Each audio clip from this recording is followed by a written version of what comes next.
so lovely to see the sun and the rocks. The water has receded a little bit. It's actually not rained for the last couple of days, so I can walk on the stepping stones for a change instead of in the stream.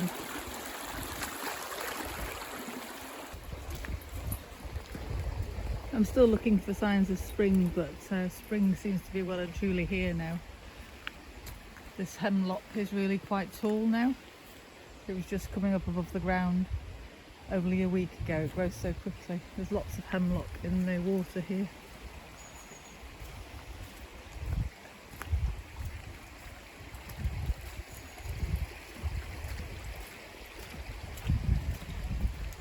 Celandines. Lots of celandines.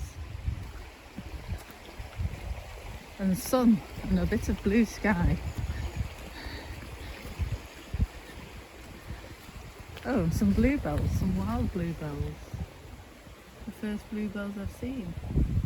Wild ones anyway. I saw some cultivated bluebells the other day, but these are the first wild ones I've seen. Some unfurling ferns.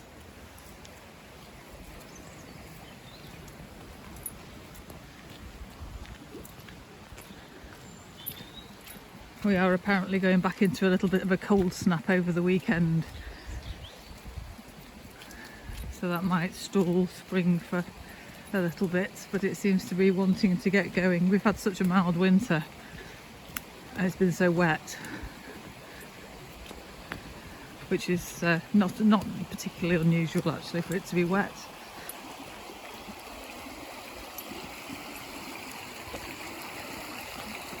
Some horse chestnut leaves already on the tree here. Some sycamore leaves. It seems that they start on the younger plants and then start at the bottom of the tree and then move their way up. I am in a valley here, so again everything's a little bit farther on than it is in some other places around me and at my home, so I'm quite high up. This is a bridle way, and it would have been an old cart track. It's marked on old maps as if it was a road, and at some point the councils decided not to adopt it and that it wasn't widely used enough to tarmac it, so it fell to being a public right of way, and in this case a bridle way.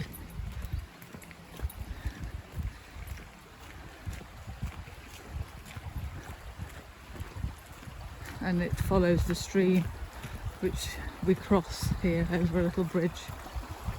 The stream runs alongside us the whole way down.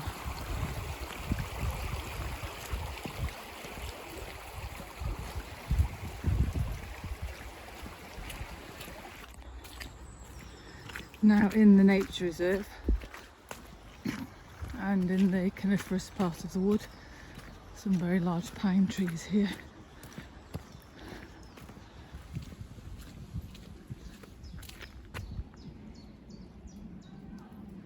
Hopefully you could hear a chiff-chaff then, which is the first chiff-chaff I've heard of this season. And I'm now walking towards where this is in the nature reserve, so they've taken most of the rhododendrons out, which were part of the ornamental gardens of the Pendarvis estate, but they've allowed this bit to stay.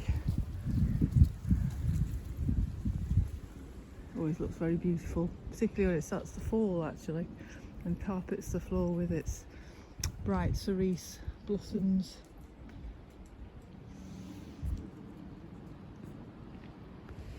On the lake I can see a swan, some moorhens,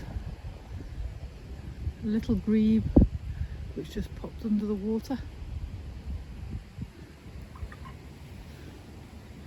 I was hoping to see the kingfisher. I noticed that the lily pads are back up.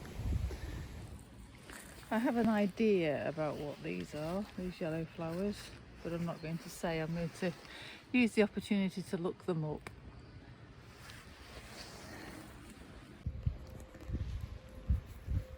Lots and lots of bluebell leaves now.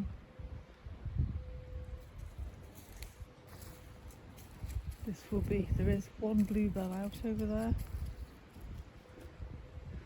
it'll be completely carpeted with bluebells in a week or so, maybe a bit longer. I often think so much about nature is just waiting for things to bloom, waiting for things to die back, waiting for things to fruit, and I think because of that it teaches you quite a lot of patience, but it also teaches you to appreciate things when they are here, and to celebrate them when they are here, which is what I try to do with my nature journals. Just celebrate things when they are here, because before you know it they're gone and the year has moved on.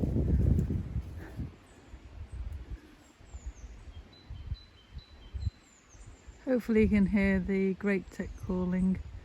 I always think it's quite a similar call to the chiff chaff, but kind of backwards.